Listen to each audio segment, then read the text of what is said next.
Números. Bemidbar. Capítulo 21. Quando o rei cananeu de Arade, que morava no Neguebe, ouviu que Ishau tinha vindo pelo caminho de Atarim, atacou Ishau e levou alguns deles cativos.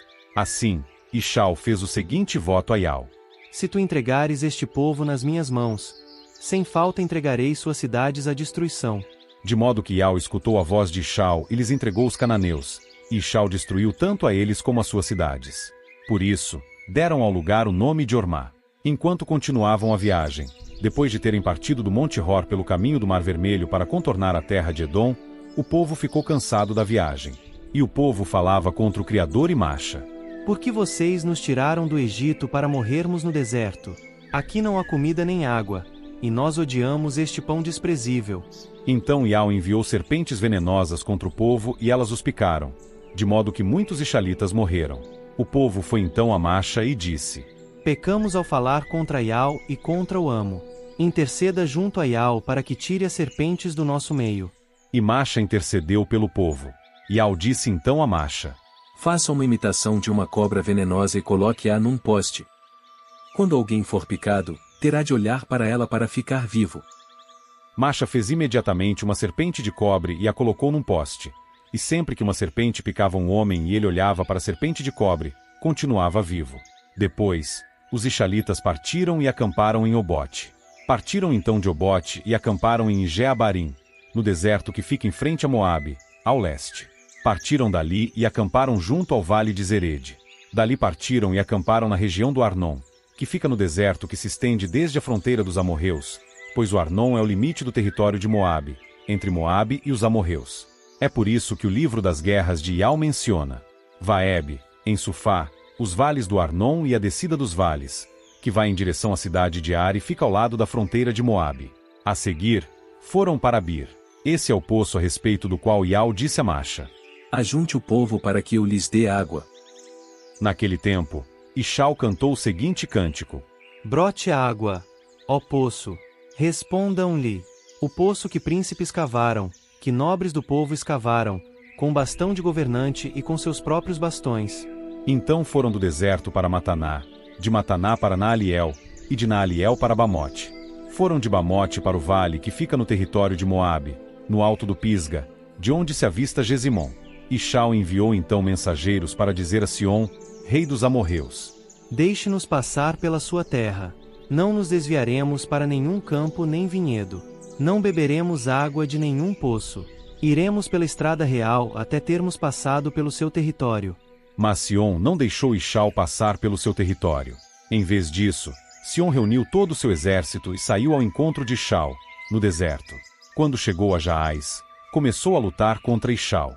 Mas Ishau o derrotou com a espada e tomou posse da sua terra, desde o Arnon até o Jaboque, perto dos Amonitas, pois Jazer faz fronteira com o território dos Amonitas. Ishau tomou assim todas essas cidades e passou a morar em todas as cidades dos amorreus, em Esbom e em todas as suas aldeias dependentes. Pois Esbom era a cidade de Sion, rei dos amorreus, que tinha lutado contra o rei de Moabe e tomado dele toda a sua terra até o Arnon. Foi isso que deu origem ao provérbio irônico: Venham a Esbom, que a cidade de Sion seja edificada e firmemente estabelecida. Pois de Esbom saiu um fogo, da cidade de Sion, uma chama.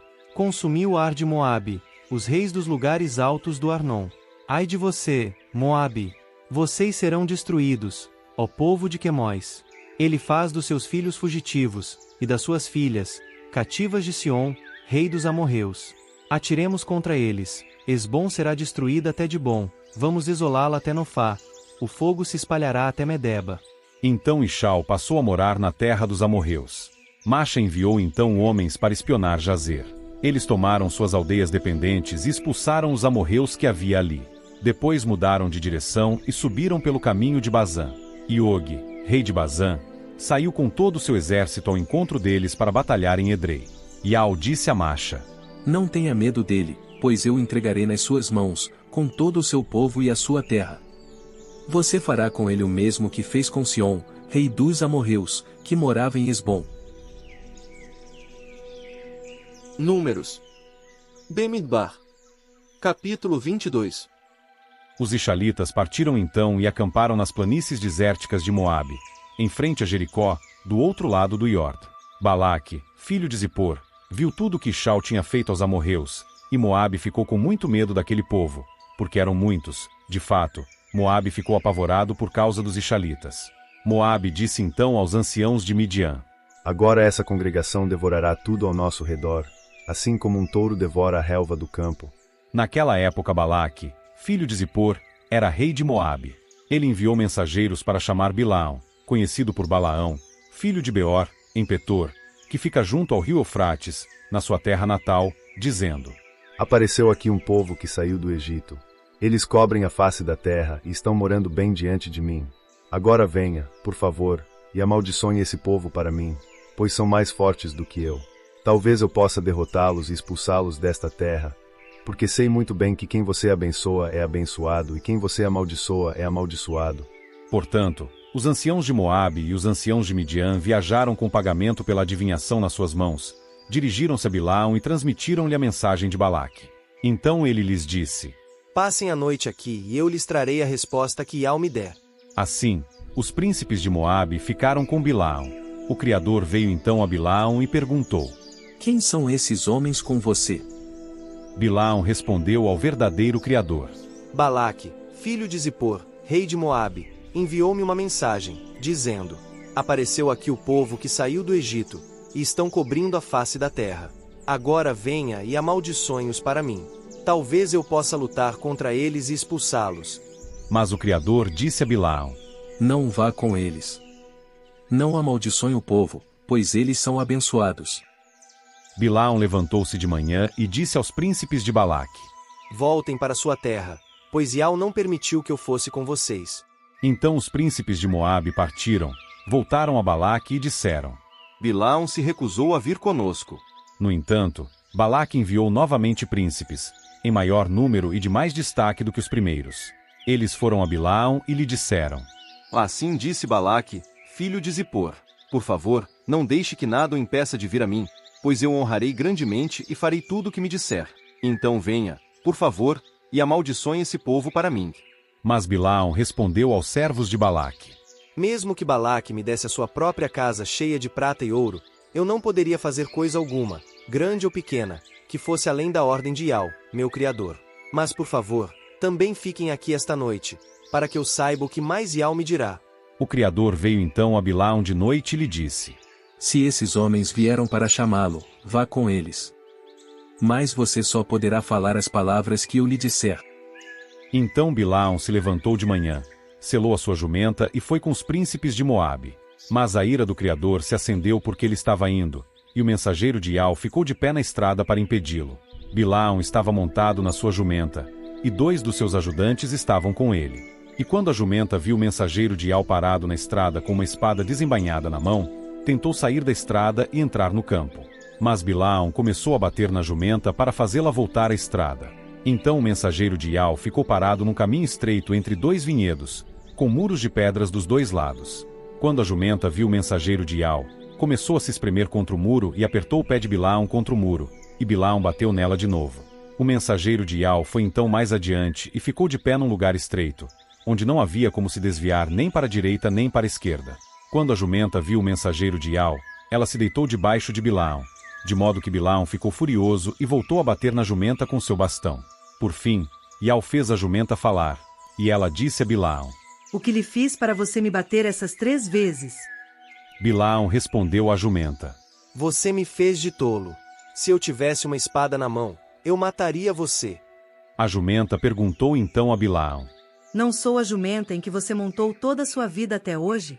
Já fiz isso com você alguma vez? Ele respondeu: Não, nunca fez. Então Ial abriu os olhos de Bilaão, e ele viu o mensageiro de Ial parado na estrada com uma espada desembainhada na mão. Ele se curvou imediatamente e se prostrou com o rosto por terra. O mensageiro de Ial disse-lhe então: Por que você bateu na sua jumenta essas 3 vezes? Veja, fui eu que vim para impedi-lo, porque o seu caminho é contrário à minha vontade. A jumenta me viu e tentou desviar-se de mim essas 3 vezes. Imagine se ela não tivesse se desviado de mim. Agora eu já teria matado você e deixado a jumenta viva. Bilaão disse ao mensageiro de Ial: Pequei, porque não sabia que o amo estava parado na estrada para me encontrar. E agora, Se isso é mal aos seus olhos, eu voltarei. Mas o mensageiro de Ial disse a Bilaam: Vá com os homens, mas você só poderá falar as palavras que eu lhe disser. Assim, Bilaam continuou a viagem com os príncipes de Balaque. Quando Balaque soube que Bilaam havia chegado, foi imediatamente ao seu encontro na cidade de Moabe, que fica na margem do Arnon, na fronteira do território. Balaque disse a Bilaam: Não mandei chamar você, porque você não veio. Achou que eu não seria capaz de honrá-lo grandemente. Então Bilaam respondeu a Balaque: Pois bem, agora estou aqui diante do amo. Mas será que poderei dizer alguma coisa? Só poderei dizer as palavras que o Criador puser na minha boca. Portanto, Bilaam foi com Balaque, e eles chegaram a Quiriate-Uzote. Balaque ofereceu em sacrifício bois e ovelhas, e mandou algumas porções a Bilaam e aos príncipes que estavam com ele. De manhã, Balaque levou Bilaam consigo para cima, a Bamote Baal. Dali ele podia ver todo o povo.